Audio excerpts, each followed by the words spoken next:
Good morning. আজকে হলো Monday আর আমার আজকের দিনটা এভাবেই শুরু হলো। ওঠো ওঠো, এই গুড মর্নিং, গুড মর্নিং।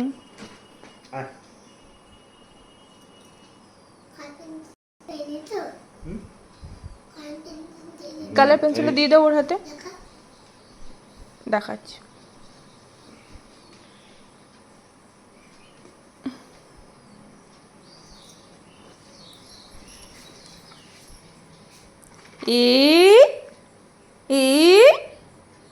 ভালো ভালো। তো যে তুমি কালকে রাতে বলেছিলে না ভালো ভালো। হ্যাঁ অনেক পরে যাবে। এমন দিয়েছে দেখ, ম্যামকে বলবি না, ম্যামকে গুড মর্নিং বলবি, ম্যামকে কালার দেখাবি। একটু পরে যাবে, রেডি হই না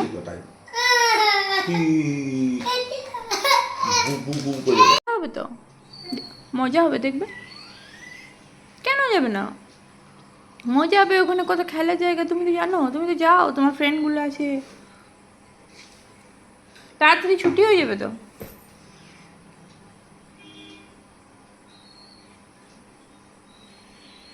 আমরা বসে থাকবো তো বাইরে।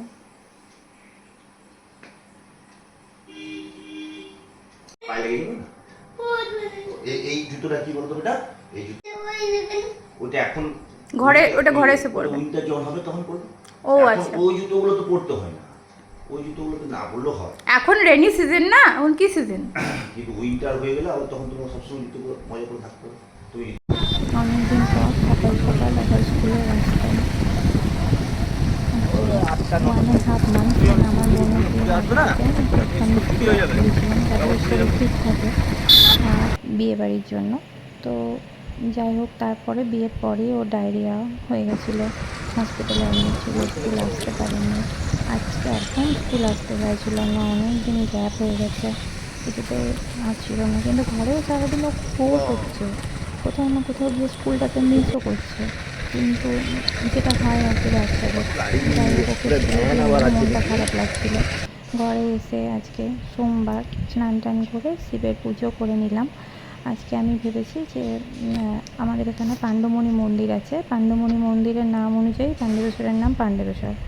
তো গল্প শুনেছি পাণ্ডবরা নাকি এখানে কোনো সময় লুকিয়েছিল, তাই জন্য এই জায়গাটার নাম হয়েছে পাণ্ডবেশ্বর। আর এই মন্দিরটা পাণ্ডমণি মন্দির, তাদের অজ্ঞাতবাসের স্থান। যাই হোক, এই হলো পাণ্ডমণি মন্দিরের পুজোর শিব পুজোর লাইন। এগুলো শুধু শিব ঠাকুর নয়, আমাদের বাড়িতে যে নারায়ণ শিলা যায় যে কোনো অনুষ্ঠানে, সেই ঠাকুরও এখানে। যাই হোক, ওই ঠাকুরকেও দেখাবো। এখন লাইন ভেতরে হয়তো আমি ভালো করে ভিডিও করতে পারবো না, বিশাল লাইন হয়েছে। তাও আমি অনেক লেটে এসেছি বলে লাইনটা কম, সকালে আরও লাইন হয়েছিল। দরজার সামনে দাঁড়িয়ে আছি, মন্দিরের ভেতরে খুবই ঠেলাঠেলি, খুব মানে কষ্ট করে পুজো করা হচ্ছে আর কি।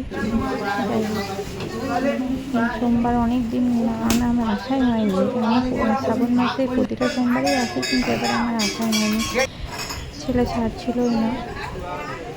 তো আজকে ও স্কুল গেছে বলে কিছুটা সময় পেয়েছি, সেই সময়টাতে আমি একটা মন্দিরে এসেছি। আমার মনটা ওর দিকেই পড়ে আছে, জানি না এই ঠাকুরের কাছে এসেও আমার মনে হচ্ছে ছেলেটা এতদিন পর গেল, কী করছে কি জানে। মায়ের মন তো। স্কুল খুব ভালো, সেফ জায়গা, টিচার্সরা খুব ভালো, খুব কেয়ারিং, কিন্তু তাও এটা হলো আমাদের ওই শিলার মন্দির, ঠাকুর যায় আমাদের বাড়িতে যখন অনুষ্ঠান। এটা হচ্ছে পুরো মন্দিরটা। তাও আমি আজকে ভালোভাবে ভিডিও করতে পারিনি, এখানে অনেক গোপাল আছে। যারা যারা বাড়িতে গোপাল রাখে দিয়ে আবার পারে না, তারা সবাই এখানে গোপালটাকে ছেড়ে দিয়ে চলে যায় এখানে পুরোহিত আছে, উনি তাদের দেখাশোনা। ওম নমো ভগবতে বাসুদেবায় নমঃ শ্রীকৃষ্ণায় গোবিন্দায় নমঃ। চাঞ্জল এখানে আছে আমাদের ওই হ্যাঁ রঘুনাথ এখানেই আছে। যাই হোক আমাদের বাড়ি ফেরা হয়ে গেছে। আজকে আমাদের ব্রেকফাস্ট ছিল ভেজ কচুরি ঘুগনি মিষ্টি। তো এবার খেতে এসেছি স্কুলে। তো এরপর আজকে একটা নতুন ড্রেস দেবে, ওই জন্য আমরা বসে আছি। ওই যে হোয়াইট ড্রেসটা পরে আছে না, দেখো। স্কুল থেকে দিয়েছিল তখন আমরা স্কুল যাইনি। তো আজকে হ্যাঁ স্যার দেবে। হুম, হ্যাঁ ওই রকম একটা ড্রেস দেবে। খেলার জন্য দেখা তখন হুম,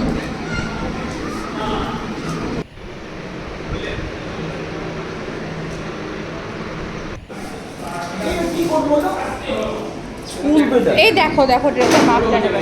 হ্যাঁ এটা বড় হয়ে যাবে। না আমি মাপ নিলে বলতে পারি না। মাপ নিতে দিয়ে মাপ দেবে। ও ভাবছি আমি কি করবো। জামাটা তো হয়ে যাবে, কিন্তু প্যান্টটা 30 সাইজ হয় না, 30 সাইজ হবে। ও 26 লাগে। 26 তো লাগে না? 26, 28।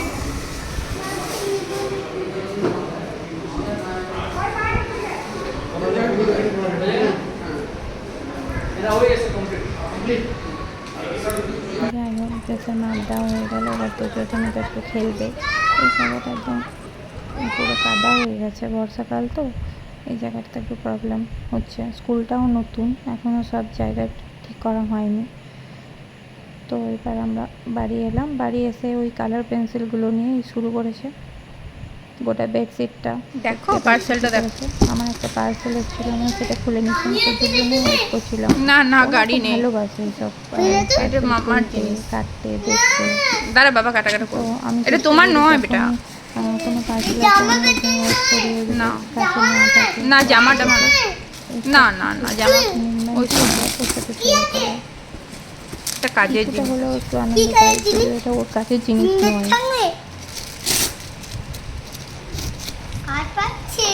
এটা খুলে কি করবে এখন? যখন ইউজ করবো তখন খুলবে।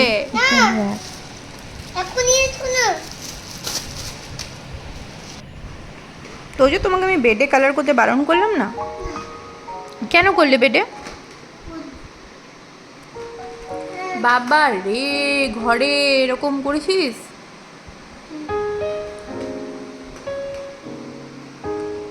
ইস ইস কি? আমি বলছি তোমার বাবাকে। কি চুপ? এটা বেডে করো না, চাদরটা খারাপ হয়ে যাবে। যাই হোক বিকেল হয়ে গেছে, এখন তো যখন শ্যাম্পু নিয়ে এলাম গাড়ি চালানোর জন্য। আমি তো সারা দুপুরটা ঘুমাইনি, স্কুলে গেছে, অনেক সকালে উঠেছে, তাড়াতাড়ি ঘুমিয়ে যাবে। আমিও খাবারটা বসিয়ে দিয়েছি ওর জন্য। ভাতটা আমি বসে এসেছিলাম, আলু সেদ্ধ করতে দিয়েছি। একটু খেলে নাও, নিয়ে হোমওয়ার্কগুলো করবে। স্কুলে হোমওয়ার্কগুলো করবে না? আমারও হবে, আমি ভাত খাবো না, রুটি খাবো। বাহ গুড বয়। তো কি সবজিটা আমি বানিয়ে কি? ভাতটা হচ্ছে, আর মাছ ভাজাও হবে।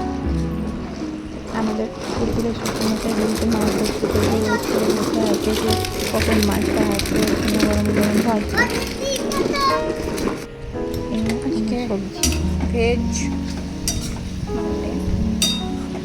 আমি আসলে এটা আমি ঝোলের মতোই বানাবো, বলতে ভাত করে ভালো লাগে। প্রতিদিন ডাল খেতে বোর বাইরে সবার জন্য আস হবে। সেই জন্য এটা একটু অন্যরকম। গুড নাইট, তোমরাও সবাই শুয়ে পড়ো খেয়ে দিয়ে।